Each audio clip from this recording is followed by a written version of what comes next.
Next up, we turn our focus to one of the most critical challenges for every business, finding the right people to drive growth. Are you ready to discover the strategies that are truly game-changing and for your recruitment apart from ordinary hiring?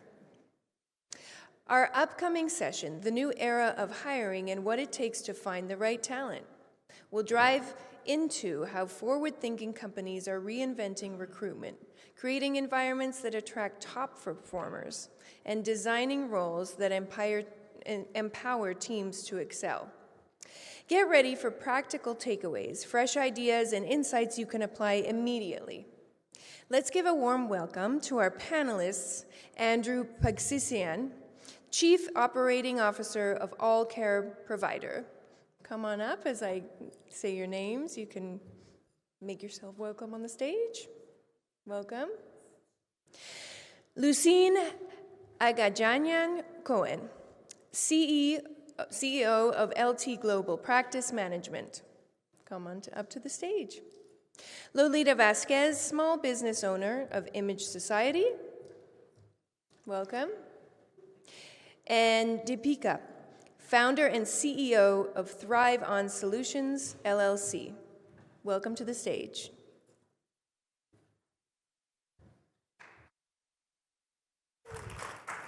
Thank you. Oh, sorry.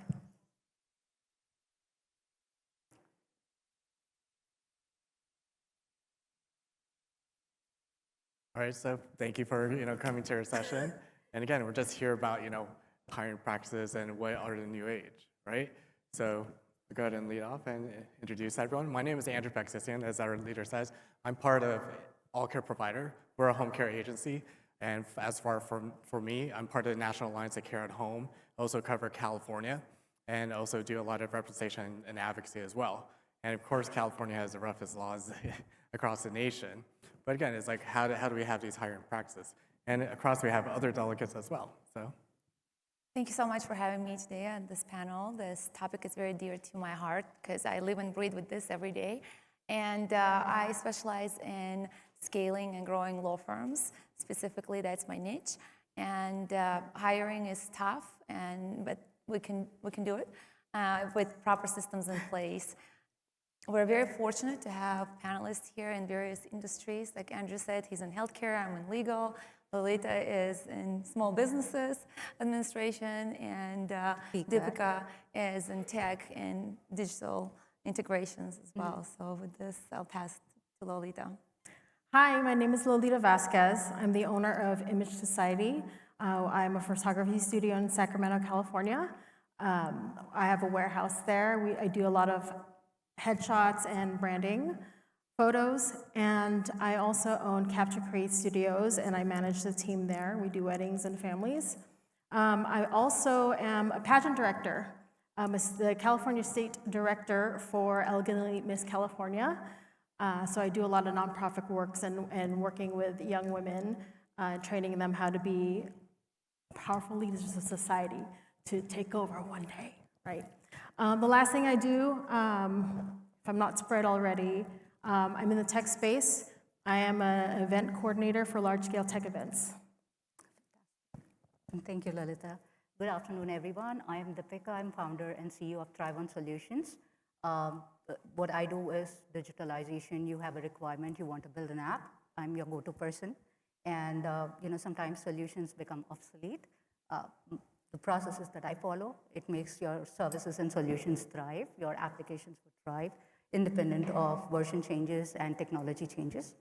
That said, this topic is quite interesting for me because with the changing workforce, with the changing people, the way things get in with the ChatGPT, the AI, the influences that we have had, the younger generation that's coming into the working atmosphere. I think this is interesting with Andrew going to talk about culture. So yes, over to you, Andrew. Yeah, so again, big panel, we got together, we were talking about it. Again, and we're talking about like systems, cultures. Again, it's all diversified, right? I mean, we're all like, executives in our arena, but how can we really acquire like new talent? We have generation gaps.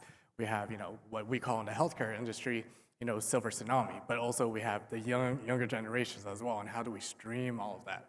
And then without that, we're going to go through a lot of practices. And again, and we just want to talk about systems first, right? What are the foundations? What do we systematically know right now in our business, and what do we do to really attain that? So, Lucille has a lot of system information, going on with this as well. Well, I'll tell a story. A couple months ago, this business owner reached out to me and said, we're hiring a lot of people, we're growing, the payroll is increasing, but we still are not able to operate at the level that I'd like to operate. And but we're hiring a lot of people. So listening through the story, and I'm going to keep it short, I simply asked, so what does success look to you? And there was silence. So the person didn't know what exactly they were hiring for. They were just hiring to fill in the gaps. So the answer to me is systems first, people second. And why? Because I prefer placing people in a system that's been already designed and re-reviewed so that the people that come into the system, they don't have to guess what they need to do, but we actually want to place them in a position where they become successful and they operate in a measurable environment. So with that, then everything starts running smoothly, and a lot of our organizations, unfortunately, don't do it that way. And with AI now in place, and Deepikha can, Absolutely. comment on that. Yeah, I was about to add saying, we want our workforce to be in a system where they're set up for success. Your path is very predictive. You're able to get your team to look at the kind of solutions you want to implement. So AI has a lot of impact, but even the answers that AI gives us could not be really tailored. So people do matter. The way we think, the productivity has to go up. It comes with a clear definition of what do we want to achieve and how do we want to achieve and how do we facilitate, because a true thought leadership comes from facilitating our people to achieve and put them in the path. So that's how you become an absolute leader, and that's what you want to do as a company, as a founder. That said, with AI coming in, to add to your story, another story, people, so there is, I do a lot of vendor management and subcontracting. So when you get into a market like this, you tend to work with a lot of freshers from different background and different groups, right? And you get resumes that are like 7-page long. They're talking about JavaScripting, they're talking about Python, they're talking about, you name the technology, it's on the resume. You can do a Control F and you get the entire pineapple, apple, you name it, everything's in the market, right? And then when you ask them questions in terms of evaluation, how do you, basically as a founder, when I ask them questions, when I'm interviewing them, I kind of ask those traditional questions that were asked to me when I was young. And those questions are no more valid because your AI is giving them the answers. ChatGPT is giving the cheat sheet. There are cheat numbers there. So I don't even know if I'm hiring the right person or not. So I think while I'm saying this, there are tools like Parakeet and others that bypass the even security, which is a system. So I'm not very sure at one point if the person who's sitting and I'm hiring this person as a Java developer is a true Java developer or not. So where I feel system would really come into picture is establishing that psyche, changing the evaluation metrics, and I think that's going to be a key strategy for us as we go forward. Yeah. It's no longer human only, it's AI plus human. True. And it's almost need to hire an AR coordinator for every role for it to be successful, because it's no longer just get your job done, get your job done faster. So speed is very, very important nowadays environment where technology drives our workforce. Absolutely. So, but with that, I don't think it's very important to remember that. So we touched on culture, and Lolita has a very valid point about. Yeah, so actually it kind of piggybacks on what you had said earlier about how systems first, people second. In the smaller space that I exist in, and actually in the larger space, I'll get to that in a second, I really do think that's very important. Because also in translating, I used to be a high school band director. I'm very much bought into teaching people how to do things, building, and then translating into building people that fills your space, right? You have to have that framework where people exist, not necessarily to say micromanage and say everybody works a specific way all the time, right? You build that framework to define what's important. Oh, wow. Oh, no. Mic down. What's important for your company, right? Values, what your measurables are. I'm so sorry, I broke it. Like what's important for your company and things like that, but also to have a space to where whether you are a senior person in whatever size company, thank you. Oh my gosh, he looked at me like, That's a strategy, people. I'm so sorry, you work so hard. To not only if it's like a senior person, somewhere where they can strive and do their thing, keeping in mind all of these things that, they have to work with, or somebody who's very junior or starting out and just kind of getting their feet in the water, who just got out of, like, say, probation, or oh my gosh, okay. And manning their first project, right? So they have all of these things and all of these ways that they can also kind of flex and use their creativity and just kind of thrive in that space, right? The critical thinking, all the things. And I kind of feel like also that's how companies keep people, right? You don't quit good management. You don't quit a space where you feel like that you are growing as a person in your skills and so on and so forth. They will buy into you more, right? Yeah, exactly. And even with a well-documented organization, when everything is documented in SOPs, you still need to have someone translating, quote unquote, to every single employee or contractor on a certain project, because everybody has different mindset or understanding of what is required. But I apply, in addition to the structure, SOPs, and systems and all that.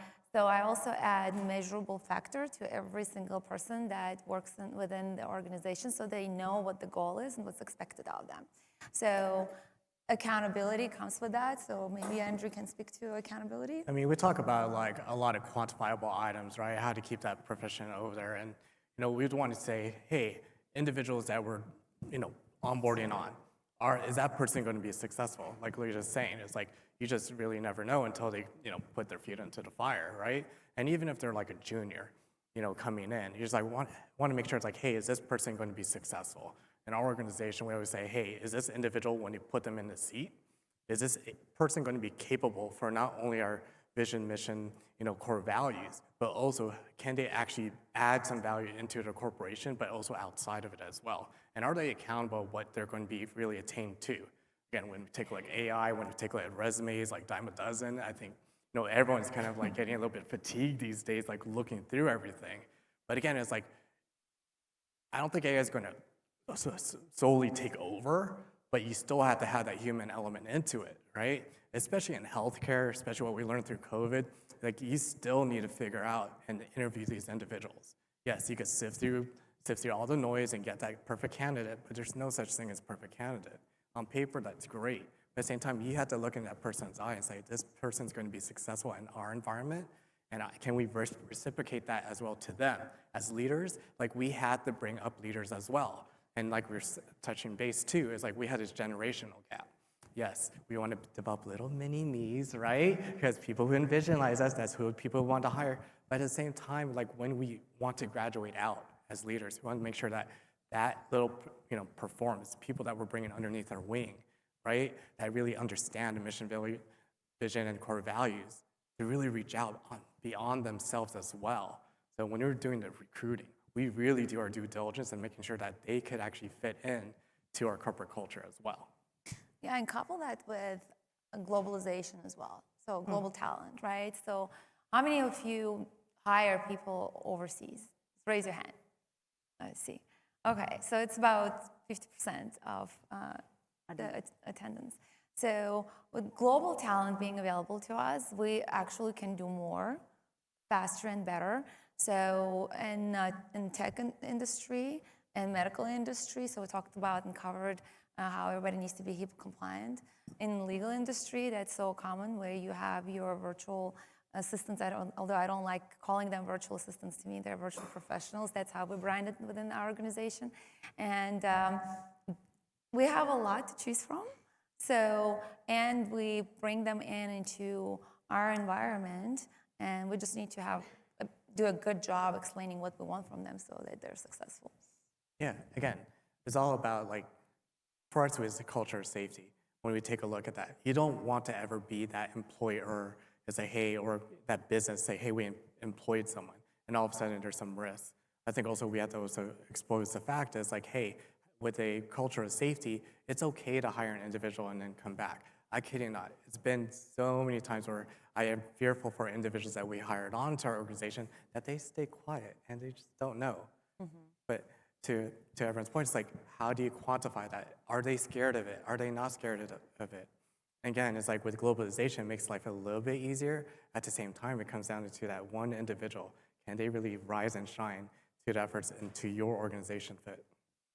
And to that, I'd like to add a little bit when people feel scared, quote unquote, and they go quiet. So when the employer thinks that, okay, everything is nice and nobody is complaining, that's actually not a good sign. Would you agree? I agree with you on that. So when they actually come back and speak up and get engaged in meetings, then we know that we have something productive happening here. Because they care versus, they're just kind of like keeping quiet because they're talking behind your back kind of thing, right? Right. And then when you have systems in place, then it's no longer whether the boss walked in a good mood or a bad mood. It really doesn't matter because as long as we're measuring their success or their contributions, we're in a good shape. So to me, in the tech world, things are changing because the way we are recruiting right now, the first round is no more the resume submission. It's a video round where a robo kind of evaluates it. And then once you qualify a bunch of resumes like that, where a video conversation is happening, I know if this person is suitable or not. Then I send them, an emotional intelligence questionnaire where I classify INTJ, whether this person is introvert. They have 60 bunch of questions that they answer within 15 minutes. These are all regular day-to-day questions. Do you like the color blue? Where do you sit when you walk into the room? Or there are 5 pens, which one will you choose? So these are very indicative markers that tell what kind of person is this and will he be fitting into my organization? Because I would know if the person is a project management mindset. Does he have a project management mindset? Or is he going to be a creative person who will just break the rules and bring out the creativity? Those kind of things. And the third step is where we check on the tech coding speciality, because most of the times what we develop is something that doesn't exist in the system. So you need to be a visionary at some point of time. Are you able to visualize? I think that's going to be a key for me when I hire a person. And then at the final round is when I meet eye to eye, and that's when I say the spark on the paper, the spark that the AI is telling me, and the spark that the person is really bringing in is a true facet of the person. Because I can have a great, beautiful spark. We all want to put our best foot forward when we come to forums like this, but back at home, and especially with work from home scenario, I think I'm most productive in my pajamas. Sorry about it, but that's the truth. So with that, it's the best. Agreed.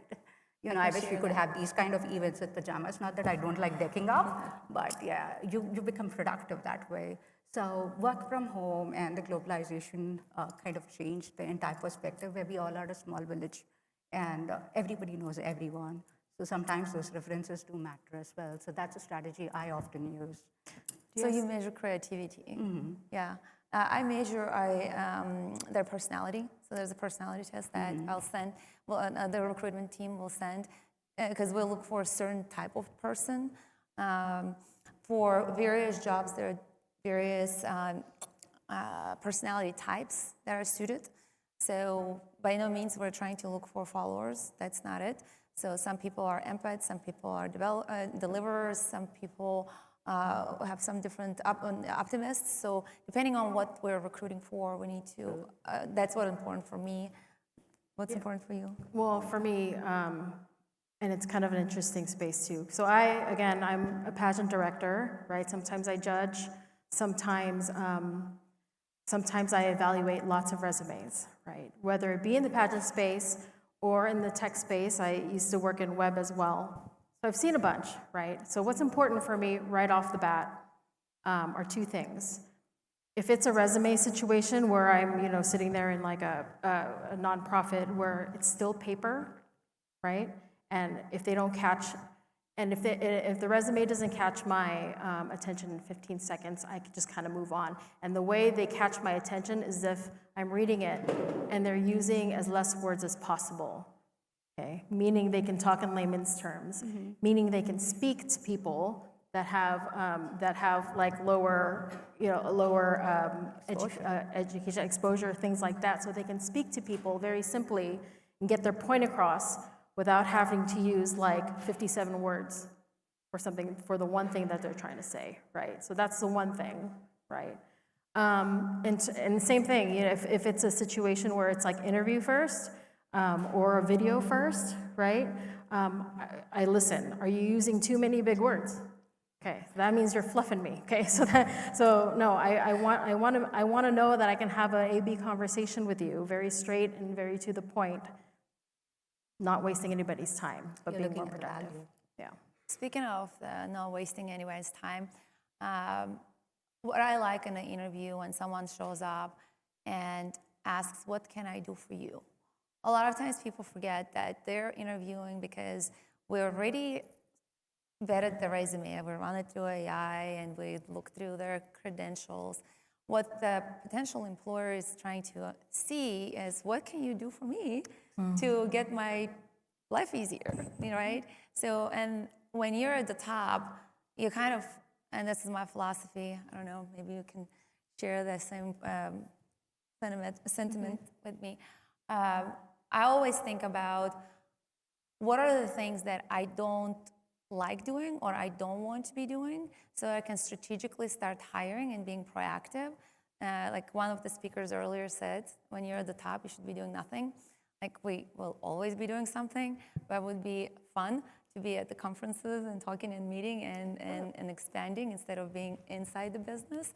So it's interesting to see when people come into the interview with an expectation of what we will do for them. I want to see if they will actually have the mentality of coming in to see what they can do for us. I have something too, but did you have anything on that? I don't know. I do. So basically, I mean, when we take a look at, certain acquisition of talent, it's like, and then she's right, it's like, what can they do to add value to the company? And do we reciprocate the same thing? And then when we take a look at certain synergies, is, hey, we're acquiring talent, what can they offload?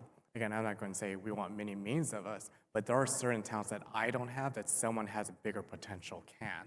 And they add value to the agency itself, right? Or maybe in a corporation or even in industry.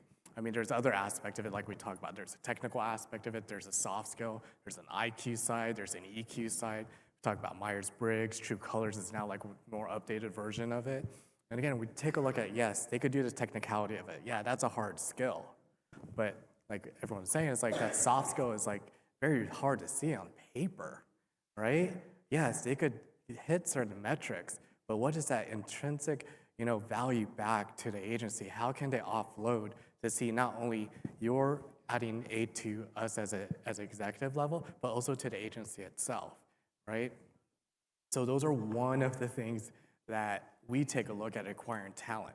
What is the agency as a visionary, as a leader, that we could actually bring on these types of talent? Are they the right talent for it? Is it the right fit, right? We talk about like the McKinsey and everyone else. It's like, hey, these are a lot of people that are looking for jobs. But at the end of the day, do they fit your corporate culture? Do they fit in? And can we bring them up successfully at the end of the day, right? Because if for me, it's like, if I'm bringing up, they're like my children. I'm not going to lie. All my employees that are underneath me, they're like my children. I bred them, they bring up whatever they want. I was like, okay, how can I make you successful? Those are one of the biggest things as a leader that we had to bestow. And we had to see that in that individuals that we're hiring on, that we could promote them. So they could offload a lot of what I can do, so I could reach bigger synergies for our organization, and they could be promoted up as well. So we see a lot of synergies in that when we promote in our corporate culture. So just to add to what you're saying, for us in subcontracting, the people, the attrition, everything's faster, We go on projects, we deliver, we implement, and then we move on to the next project. So we don't stick in one company for 30 long years. So in such situations, I often look at the willingness to come and help. And, I may not know Python, which is a new technology. I may not know Kafka. I may not know any of these new technologies that the names are so unique that I can't even pronounce, right? Like Grok or any of that. And then I look at, when such is a situation, I often ask, is there willingness to go and pick up Python for Dummies from library? Is there willingness to say that, hey, I want to learn this. I may not know all the answers. Are you honest enough to tell me that I don't know, but I'm willing to help?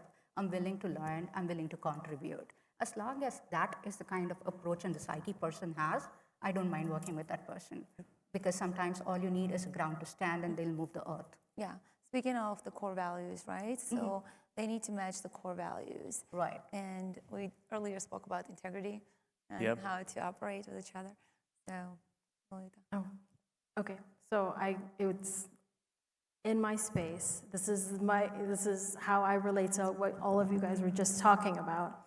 So one of my photography brands, Capture Create Studios, I acquired them 4 years ago, and they have a team.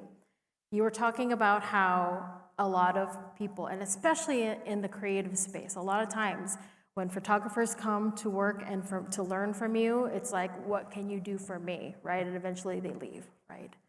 But it's the same, like, what can you do for my brand as well? And for Capture Create Studios, what that reminded me of is that, yeah, we all shoot great photos, right? We're all great project managers as well. However, it's evolved so much in the last 4 years that we all have our different personalities as well, right? We have the rocker chick who's out all night long, except for the night before your wedding, because it's important that she's up at 8, right? Or we have, the very Christian guy, or we have Nate, who's very Christian, and, and we have some clients that really gravitate towards him too. But anyway, these things about our brand that people comment on and talk about and put on our Google reviews, all about us. I think that's what makes us different. And in terms of that, it was a very unexpected surprise how that elevated my wedding and family brand, right? Because it wasn't just Capture Create Studios, we do great pictures, yay, whatever. You get to work with these personas that everybody knows about. And that's what makes it special. Yeah, as you made me think of this idea, is that this is no longer also the employer's market, it's also the employee's market. Yes. They're evaluating us as much as we're evaluating them. I often get asked this question, so where do you find these wonderful people? And my answer is they find me, because they know that when they come and become part of my organization, we also place them with various organizations, law firms, so they support them. They know that when they come to LT Global, we'll make sure that they have enough tools, skills, they will get trained and and they will transfer the values that I'm teaching. And they want to be a part of that organization because they know that I will develop them, they can trust the process, we'll take care of them, and they're not going to be there just by themselves, struggling to figure out what to do with our end client. So I give that comfort level to them. But at the same time, they need to be respectful and have the integrity and respect for everything that we do. So it's give and take. And when we establish ourselves as such, then we become very attractive to the people that we bring in into our world so that they can represent us well. So it kind of goes both ways. And when we have everything in place and we have enough communication about that, so there's not enough talking that we can do to make sure that all the dots connect, then we truly come to the successful points where we don't end up like that business owner that contacted me and said, we keep hiring and we spend all this money, but we don't see the results. True, and it's also like, your people represent who you are. They talk about your values. They are the ones carrying they're your brand ambassadors, if I may say that. And, how you treat them, it's a mutual effort. And how you invest in them, in their growth, how do you make them into that leadership path, that kind of establishes who you are as a company. And for me in ThriveOn, that's what we do. We, although it's subcontracting, a lot of vendorship happens, We ensure that these guys get into full-time positions. We ensure that immigration is not one part that's hovering on their head. We also make sure that they get certifications into cybersecurity or any of that. So learning becomes part of life. Learning has a huge impact. So as long as the hiring strategy they ask me a question, what's the learning path? What am I doing? How am I going to do this? If this is my vision 5 years down the lane, how are you going to ensure that I reach to that? Yeah. As long as they ask those kind of questions, I think we are in win-win situation. And I believe that, we're curators of certain educational and procurements, right? Like internally, like I deal with tech and healthcare. It's like, hey, they always come to us, it's like, okay, what can the agency do? And vice versa. Again, it's a trade-off. There's a balance, right? And when we seek those balances, okay, as us as owners, like how can we curate in the pathway? It may be to a pathway to a ceiling for our own agencies, and then how can they do an off-ramp to even reach more synergies with the agencies? I kid you not, I think we probably have like 10 or 15%, that kind of graduated out of our programs and went over to hospital systems, went over to health plans. And then again, there's like, hey, there's a great agency. And they see this synergistic, they see this reciprocity, they see this feedback, right? Because they believe in the agency, right? They believe in your organization, they believe in your culture. And then individuals, like if they see that, it's like, hey, what else is there? Hey, I want to be, level 2, level 3. What is the escalation path? What else can I actually do to really promote the agency and promote the brands? I think that's very significant for youngsters who's just coming in, Plus they have bosses who are like 50, 60, and there is a gap in which you have to balance out. So in terms of strategy, the entire communication and the psyche is changing as much as we're learning this. So to establish that comms and tell them, no more, there were times when we used to use emails. There were times when when I was young, my bosses would email me at 8 in the evening and I would still respond. Now these kids, they are like off. Saturday, don't even reach me. Right. Friday evening, 4 o'clock, I'm off. 4 is highest limit, right? So understanding these, accepting this and also ensuring their growth path, I think that's going to be a significant strategy overall. I worked for companies like Uptake in the past. They have an amazing setup, like Google, Facebook. They have a nice cafeteria where they sit down. They have workout spots. All these things matter the most to ensure that they have a quality life, because that's where we spend most of our time. Work has become so predominantly important as much as personal life is, but we want to provide that quality, and that ensures a lot of Right. hiring. Right. I think we have questions.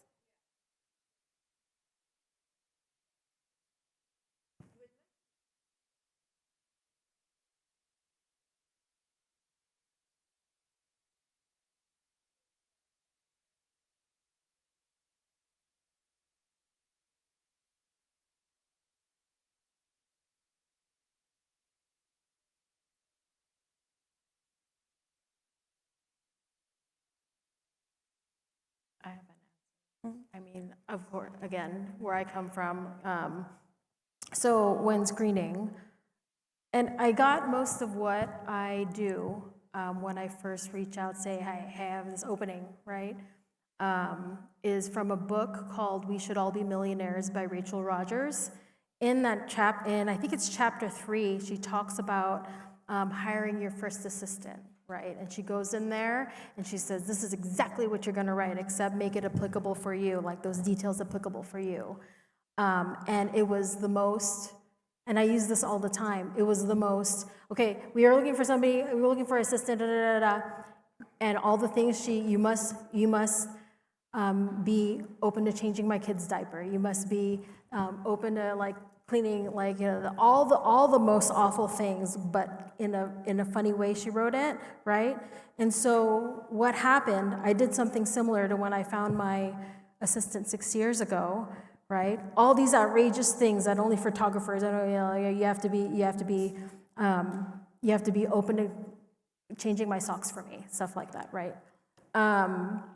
And it brought out people who were the personalities, like the people that were more down to earth and weren't trying to talk to me about what, like the kind of stuff that they did beforehand, but people who very obviously had grit, very obviously wanted to work with somebody that had,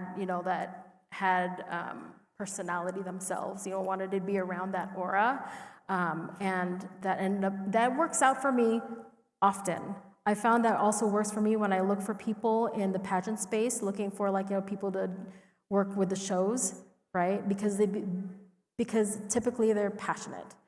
So that's worked for me. Like when I go out, this is, what we're looking for. It all starts with, what is it called? The description. So for me, so the systems, right? So you want to document everything that you expect of the person activities. So you can't just say, I'd like you to manage my calendar. So what if I have 3 calendars? What calendar am I referring to? Or and I'm in the legal space, I'm just going to give an example about cases. So when lawyers handle their cases, there are stages that they need to go through. So when they hire attorneys or paralegals or support staff, they don't necessarily think that they came from other industries and they may do it some other way. So when they come into their world, they don't realize that they need to describe the system that they operate in, be it the technology, the CRM, or the way they even file their cases. So I require the client that I would work with to write down everything and how they process it, so that then when they bring in the attorney or paralegal into that space, they don't have to question whether they know how to follow the process or not. Now, the knowledge base is another story, whether that's why you go to school, that's why you go to law school, that's why you go to medical school, that's why you go to engineering school, so on and so forth. But how you will succeed and accelerate within my organization is a different matter, and which is why I say write down your systems. How are you going to go from point A to Z so that when you bring in the person, they can swim in it instead of suffocating? Guesswork. So that's very important, and a lot of people just miss that point. Did I answer your question? Yeah, I think for myself being in the healthcare space is, yes, they'll go through the schooling, they get their certification, they get all their credentials done. Yeah, that's fine, right? But it comes into, and we had to develop a, testament of fire, sink or swim, right? It's like, whatever you're saying in that resume, in that black and white piece of paper, can you really do it? But we go beyond that. Do you really fit into the corporate culture? Yeah, you could read about it onto our website. You could read, a lot of things from it, but not until you're deep entrenched into it that will put their feet to the fire. It's like, okay, are you speaking truth? Can I really accelerate? But also, the silent type scares me, like I said. It's like, do they really know? Not know. The ones that we really want to accept are the ones like, hey, how do you do X, Y, and Z? Again, if it's on the resume, they said they did a different story. The other thing is going to be, what are the channels, right? What are channels of success? Again, there are some theoretical, studies. You want to say SDI tools. I mean, you could take a look at Google as well. And then thing is, it's like, especially in different types of environment. In healthcare, it's very to the T. In legal, I'm pretty sure it's pretty the same thing, like dot the I's, cross the T's. But the thing is like, how can this individual that we're going to attempt to hire on be successful, not only for a short term or long term, but do they really have that grit? Really see the eddies and flows of our industry, especially in healthcare. Again, we had COVID, now we have a whole bunch of other stuff. And do they really have that understanding that they want to be there, right? It's another thing to just kind of be there and go through the motions and not add value, but that goes through that interview questions. We probably run through 3 to probably 4 panels of questionnaires to really say, are they doing the same thing, right? And you could see through that fluff. I mean, like you said, you could really see through that, through those little panel discussions. For me, my structure is quite different. We use tools like ZipRecruiter to look at screening the resumes. Then we have CRM tool that tells me who are the ones that I spoke to. I spoke to them about 5 years ago. I still have their data. So if I ever want to hire back, I have something to fall back on. So there are tools in place that are set up for me to run my business. I also look at LinkedIn, Indeed, Monster, where the younger resources are available. Money is another big thing that goes into it. So you'll have to look at budgets. You may find an excellent candidate, but if he's charging $200 an hour and my client has only a budget of $50, there's no way I can afford him. So having that budget, having the job description, having those keywords, I think it's all SEO world, and having those keywords on the resume, having keywords in the job description will make us pop out there, because everyone's hiring and everyone wants somebody valuable, but you need to use the right words, be in the right spot, be visible, have these systems in place which are like free to use, free to search, and then you can make use of Google to a great extent. So for me, in technology world, it's very different. We don't have to go in search. There's already an established set where I can go back and look at it. Do you have more questions? Oh, I wanted, So, okay, yeah. it's okay. Go ahead. No, I wanted.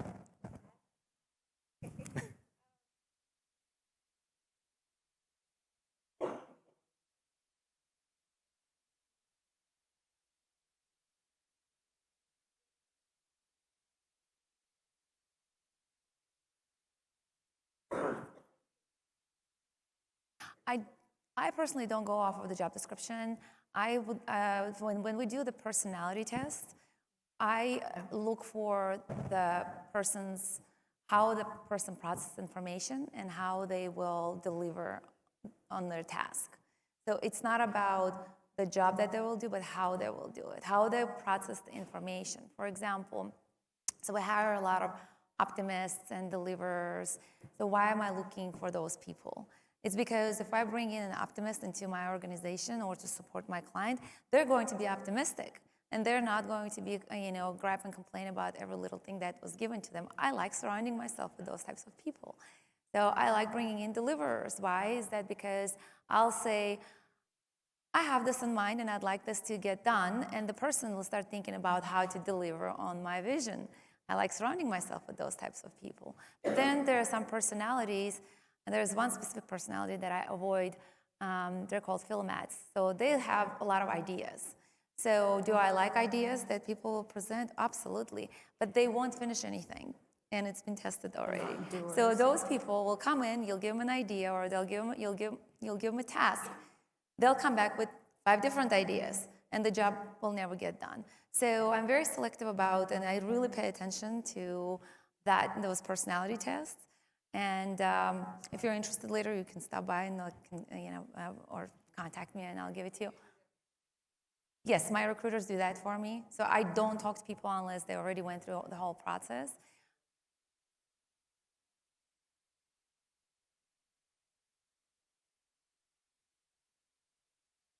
Exactly. And even if the person has an amazing resume and great skill set and graduated from top schools, I won't talk to them if it's a philomath.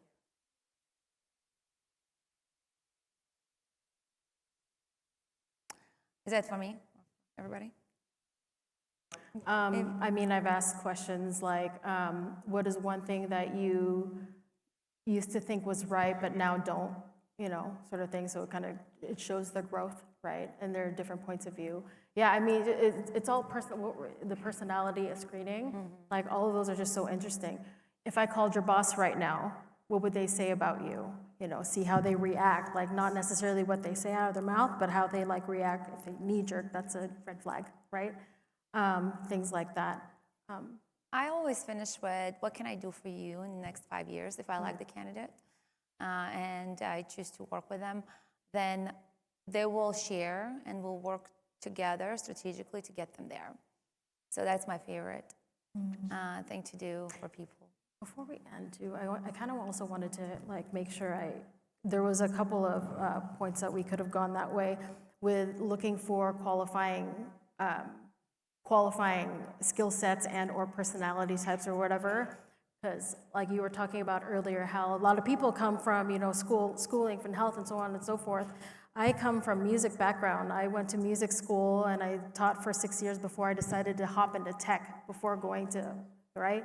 It's finding the people who know how to use what they've already learned, right? Their core skill set, and have that grit and the know-how and give themselves permission and have the confidence enough to try their skill set somewhere else and somewhere else. And I feel like that's something that has longevity in it.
it's. I mean, you take a look at like VNS of New York and VNS Health and some of these great institutions. We talk about campuses. You talk about Google, Meta, right?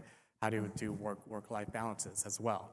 So the thing is just like, how do you create, like if they don't qualify, how can you develop something that they can qualify for, right?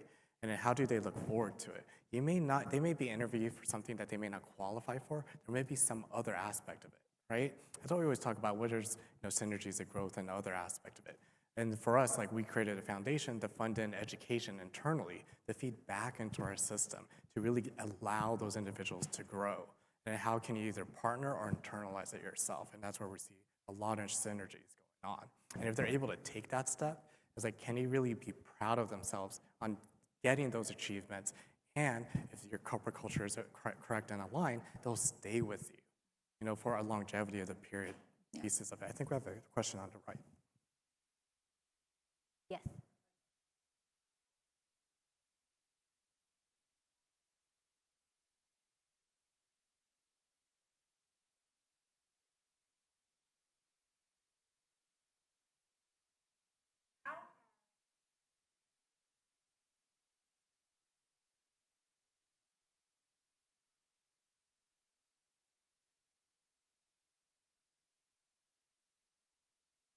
I have so many things to say, but you guys should probably go first. For me, I think I work with a lot of Gen Zs because these kids are coding specialists, gaming specialists. You give them a code, they break the code, right from QA to development. They have creative space. They work in midnights. They don't like to be the typical 9 to 5 kind of group. But at the same time, the processes that I follow is you give them a task, tell them that, hey, it's supposed to take agile methodologies has been phenomenal for me, where you follow 2 sprint work. So you give them enough effort that's taking them for 2 sprints. We have story pointing system where we say this particular story or effort should take, and it considers factors like risk of delivering it, the delays, if the data is dependent on another team, how are we going to deliver it? There are too many factors when you're developing a code. So when we look at it, agile methodology has been a huge go-to for me as a past. A lot of companies are following it. And there is product-oriented development that happens.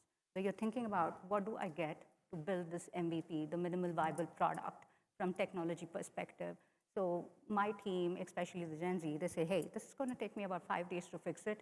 Can I just fix this and come back? And then we assign more work.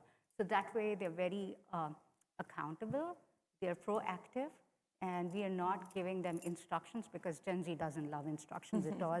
They're like, I don't want another, And you can't become a mentor, you got to be a friend, and this kind of helps us to get to that point. So this has been a phenomenal thing for me personally because I've almost launched 3 products working with Gen Zs compared to the traditional people who are like 40, 50s. And it's easier to work with Gen Zs. They're so fun. I mean, there's so much. I mean, talk about Gen Z and how we have to like wrap up. Yeah. How does our lovely folks here and in the interweb and globally, maybe interstellarly, connect with all of us? So, Deepikha? To me, I think how like your LinkedIn, your Instagram, like how do people here like connect with you? I think most of you all will connect with me eventually, if not now, some or the other time for sure. And to strategize and give them a complete solution, I'm just going to count a few things. One is be clear about your job description, stop evaluating, and with the context of time, I would say burn the resumes.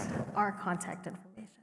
Oh, our contact information. Sorry, I was just summarizing our strategy. Yeah. And my contact information is available on LinkedIn. And if you all have questions on how do you want to strategize further, please do let me know. I'm happy to answer all of those questions. Yeah. You can find me on LinkedIn and on the website. It directs you right to my LinkedIn. But also, if you're on Instagram, I am a photographer. My handle is Image Society Sec. Image Society Sacramento. Well, you guys all can find me on my website. My wonderful husband that's created this, gave me the idea about what it's supposed to be called. We're www.mypracticemakesmillions.com because we pride ourselves by taking these law firms to millions, so it's easy to remember.